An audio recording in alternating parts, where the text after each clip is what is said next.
Hi everyone, welcome back. It's just approaching 8 o'clock on Sunday morning and it's time for another quick plot tour.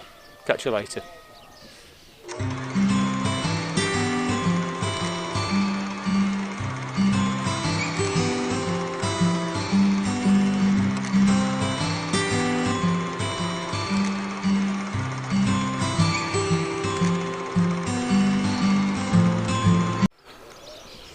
Hi, welcome back. Thanks for tuning in, and we might as well start with the frost damage. And I know everyone's suffered a little bit in this last week. We're looking at the two 13 by 6 foot beds at the bottom of the fourth plot, just here, and you can see that the potato tops have all been frost burned. And I think it might have been maybe Tuesday or Wednesday. I thought this would be interesting to show you because the bed on the right had carrots in last year, and there were quite a few left in at the end of winter, and the soil was really disturbed when they were taken up because they were big carrots, they were autumn king. Whereas the bed on the left here in front of me, the soil was completely undisturbed. We just ripped out the plants but didn't disturb the soil. And as a result, as you can see here, although it's a little academic now because they're all brown, but nearly all of the potatoes were showing. We had maybe 2 or 3 inch of potatoes, whereas on the other bed we only had maybe 2 or 3. And I put that down to the fact that this bed was undisturbed, and I think it probably retained its moisture better in the heat that we've had over the last few months. But as I say, that's all academic now, because as you can see, the tops were burned. They did say, I think it was in the morning of Thursday, that we were going to get about 2 degrees above freezing. Turns out we had about 2 below, because it's quite exposed here. But as you can see already, the plants are not really damaged, and we've got green shoots again. Same story with the main crop potatoes here. These were in open ground, but luckily buried quite deep, and it's just a useful reminder not to plant things out too early. I think these were sown in the 3rd week in March, and with hindsight I probably should have left them a week, because as you can see, all the tops that were showing are brown again, and they were out about 2 inch or so, but nearly all of the potatoes, and we've got about 9 rows. They're coming back, so it's no great loss, but you can see there are a few green tops, and that's what they were like before the frost hit. And as I say, it's just a useful reminder that there's really no rush. Everybody's in a rush, I think, once the weather's nice, and it was particularly nice, wasn't it, in March? But you can do it too early. So next year I won't plant out my potatoes until maybe the start of April. I think that's going to be the rule. Leave it another week or 10 days, because had I done that, none of the tops would have been damaged, because they wouldn't have been showing. The couple of rows of Sweet William that we sowed last autumn, they're coming into flower now, and I think we've got a mixture of reds and pinks, but they're quite nice. It's nice to see the flowers before, you know, the main show in July and August. We've got Sweet Williams at the top there as well, of the flower bed, and these were left in the ground last year, and we cut them back and just hope for the best. And although there was a little bit of dieback due mainly to the hot weather, the bulk of the plants are there. And I've weeded, and then I've infilled with manure. All this bed's been manured now, so we're ready to put the other flowers in there when they're ready. And we're having, in this area here, we're having dahlias, sunflowers, cosmos, probably carnations, and I'm also going to put some Swiss chard or some rainbow chard in there as well, just so that it's productive, we can eat it, and it'll look nice as well. On the far bed, just there, you can see the broad beans are doing well. They're approaching 2 feet in height now, plenty of flowers on them.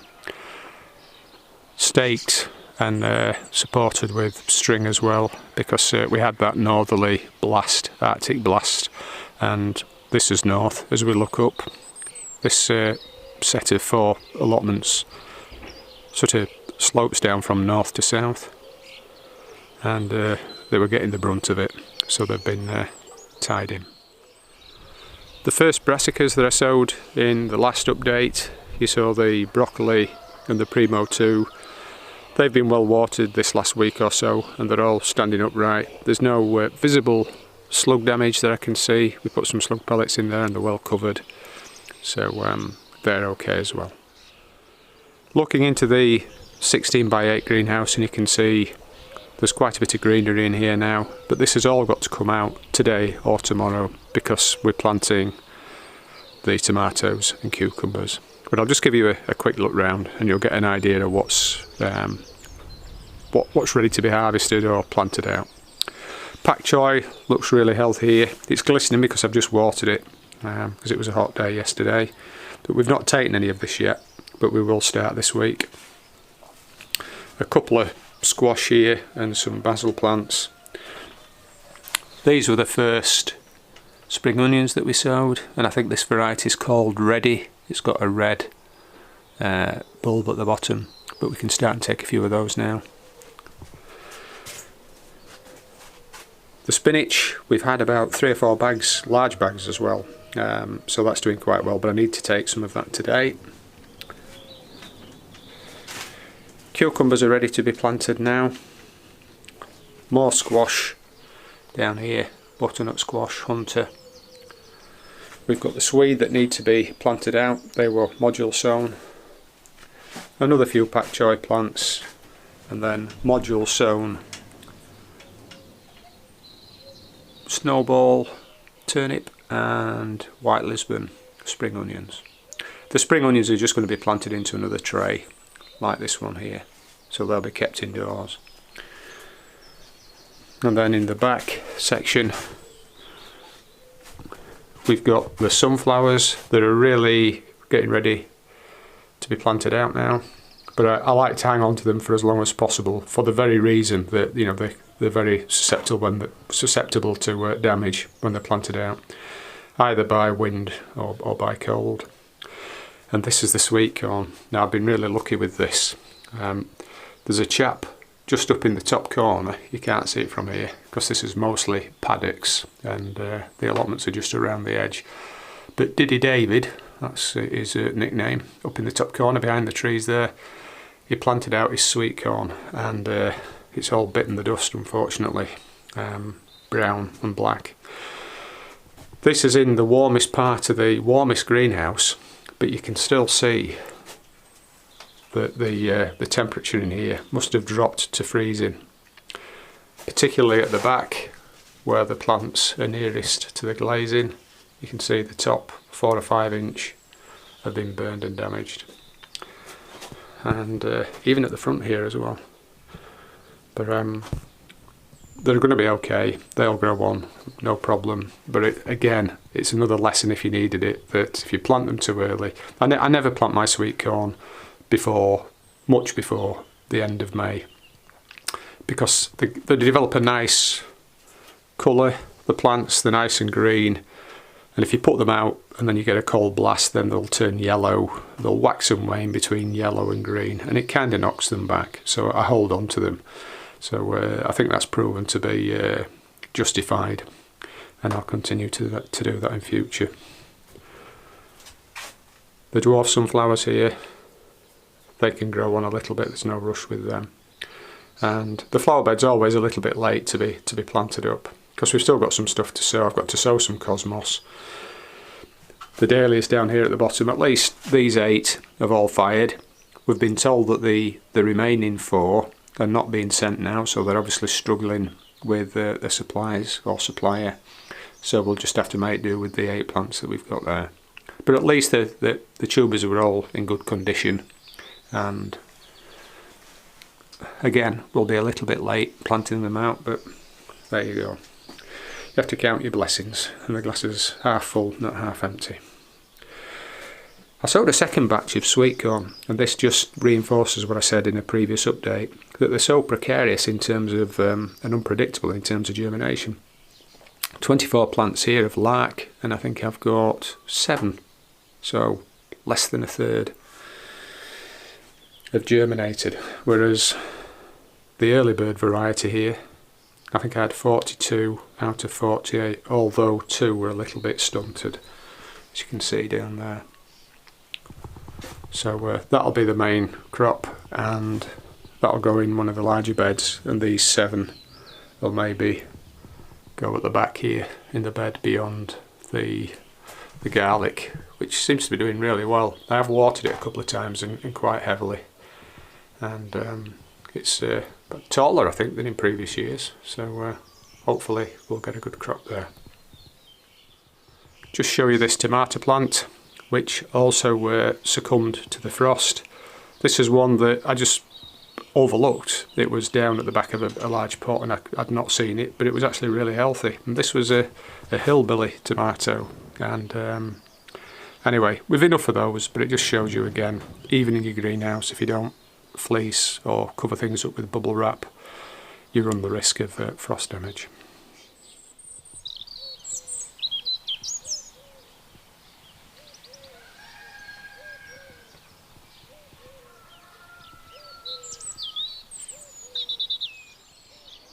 We'll take a quick look in the main working greenhouse, and as you can see now, all the tomatoes are ready to be planted out. They're between about a foot and, or maybe 10 inch and maybe 15 inch in height.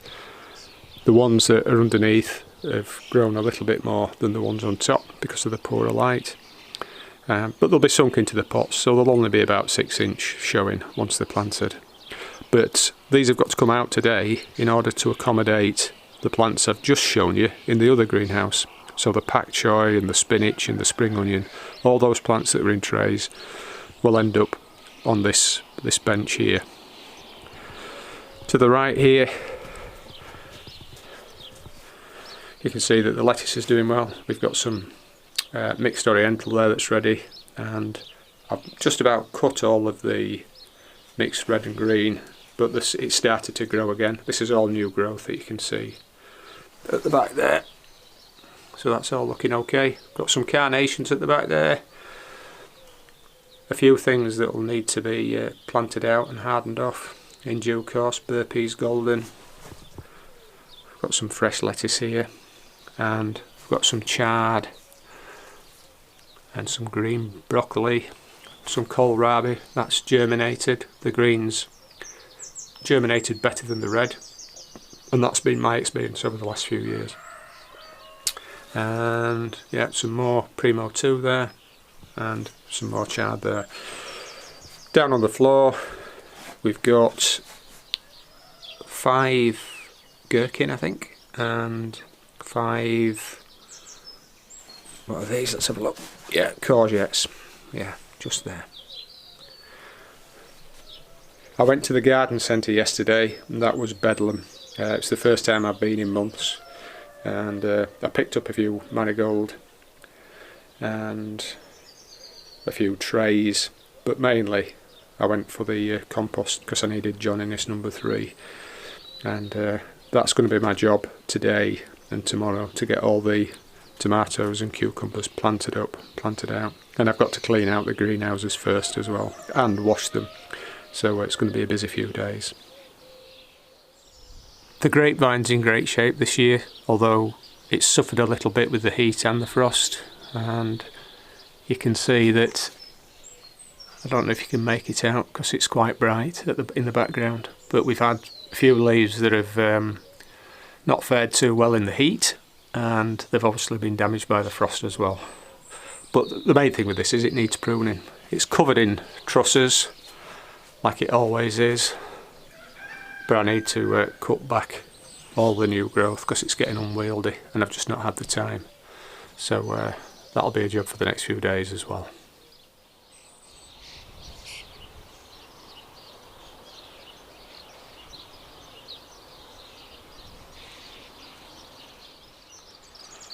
We're looking at the overwintering onions now on the second plot, and you can see that we might have about a dozen, 2 dozen maybe, of the Senshu Japanese onions that are going to be of a good enough size to eat. They're starting to fill out now.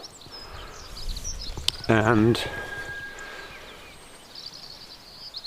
the GMO overwintering shallots, they look really healthy as well, so they've bounced back. So I don't think we'll do too badly. At least it's made the effort worthwhile. And as yet, none that I can see have gone to seed, which, as I've said in previous updates, is the risk with the overwintering onions, particularly when you have massive contrasts in night and daytime temperature. So like last week we had 24 during the day and -2 at night, so that's a 26-degree difference, and they don't always cope too well with that kind of contrast in temperature. This year's onions are looking okay too, and we've got in the distance there the shallots, the longo shallots, and they're ready for a weed now, and just to break the soil up in case this hot weather continues. Then we've got the caravel pink, and these are starting to thicken out as well. The tops, as you can see, they're filling out nicely. You can tell when you water them because they have that hollow sound, which is quite reassuring. You know that they're growing. And then we've got the other 3 varieties, the red fen, early fen and rumba. So they're all okay. The legumes are doing really nicely, and you can see in this bed here we've got 2 half rows of Monch 2. The one on the left is a tall one, I think that's Carubimus de Morsan, and the one on the right, now then, that's Shiraz, that's a red flat pea, and then we've got pea Jaguar, which I think they grow to about 2 feet.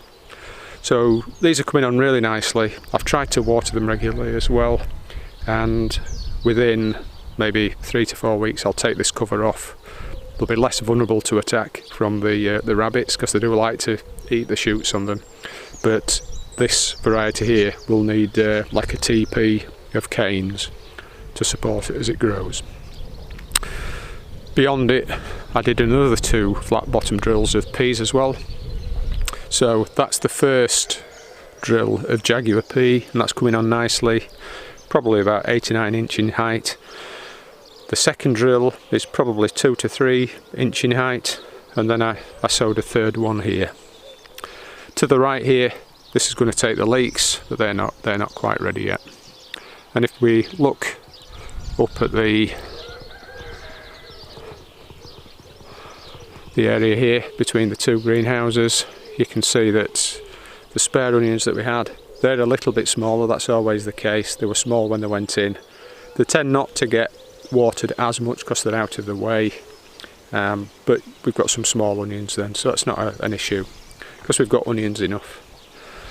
The 2 apple trees are looking alright. They've been in blossom, and there are apples on them, but looking at the leaves, I think they probably could do with the water. I have watered them 2 times I think so far this season, but it's just been so hot, and it's getting quite breezy now.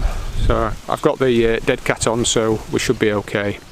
But this is the comfrey that I cut back a week ago, and as you can see, the plants are growing back already. They've put on maybe, well, a full leaf of growth, so about 8 to 9 inch. So it just shows you how quickly these bounce back once they're cut. We'll take a look at the top allotment. We've only got 3 beds planted on there, and we'll see how things are doing there. We're looking at the carrot bed. These are Autumn King 2, and germination's very disappointing, and I put it down to the heat that we had. I think the rows will fill up and some of the seeds will germinate that haven't as yet, but it's very patchy, as you can see. But I have got some more carrots to pop in there to make the rows up.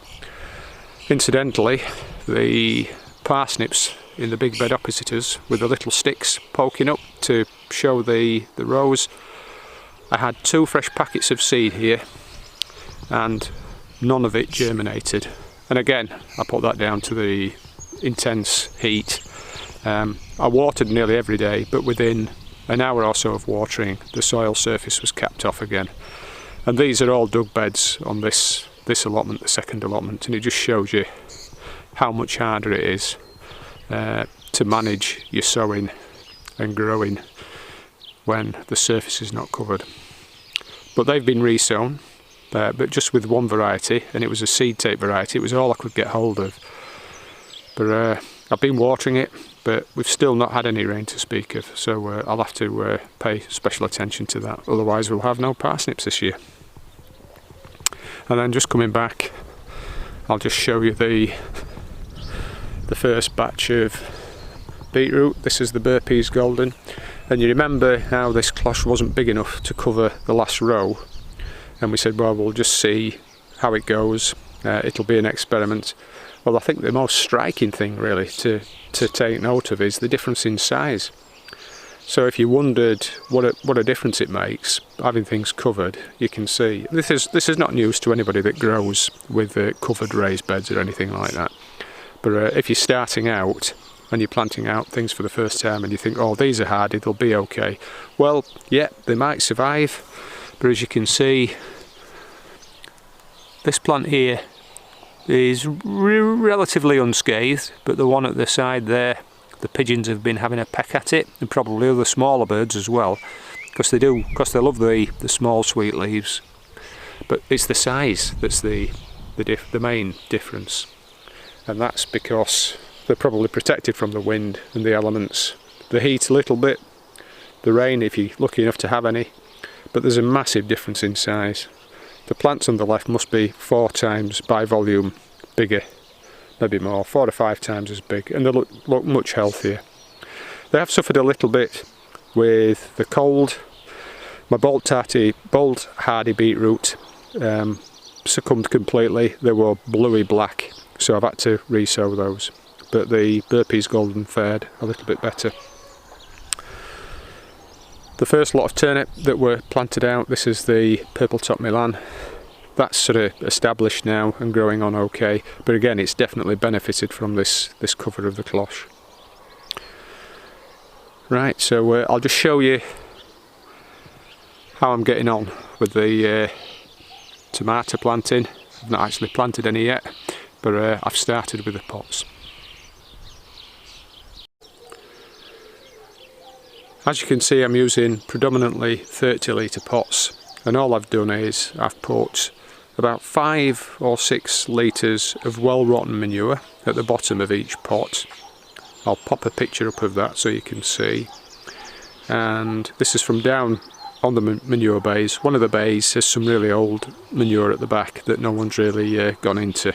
It's a little bit solid in places, but most of it's okay. And then having done that, I then mix the remaining 2/3 of the pot with John Innes number 3 and a multi-purpose compost. And I've used an Irish one, the multi-purpose. They're mixed in the barrow and then they're popped into the pots. And before I plant the tomatoes, I'll mix in a couple of handfuls of blood, fish and bone. And incidentally, before the tomatoes are planted, they're fed with liquid seed feed, and I did that yesterday, so that it kind of gives them a boost as they're planted out. Same again here to the side of the second greenhouse, although these pots I think are 25 litre pots, and same process, same materials, and they're to go in this greenhouse here. But as you can see, this greenhouse is full of potatoes, and that's what I normally do with this greenhouse. I put all my early potatoes in pots in here until the weather's settled enough and warm enough to put them out. But that means they've got to go out now, because as you can see outside today, the tomatoes are going to be planted up and they'll come in here. So The top greenhouse is already cleared out. I have to clear this one out, clear the long one out at the bottom, so it's going to be a very, very long day. And I'll just show you, just in finishing, the cold frame. This is full of brassicas. I don't know if you can see. Let's have a look. Then we've got broccoli, cabbage, Savoy cabbage, sprouts. They're all in here, and they're all healthy enough. And they've been in here for about 3 days now. So at some point this week they'll be planted out as well. So it's a very, very busy week this week. What with the planting up and moving round and rejigging. It's that time of the year, unfortunately. But it's good fun. Anyway, that's it for this update. Thank you very much for watching. I'll show you the tomatoes in the next update so you can see them in all the splendour in the greenhouses. Okay, thanks for watching, thanks for subscribing, and thank you very much for commenting, and I'll see you again soon. All the best.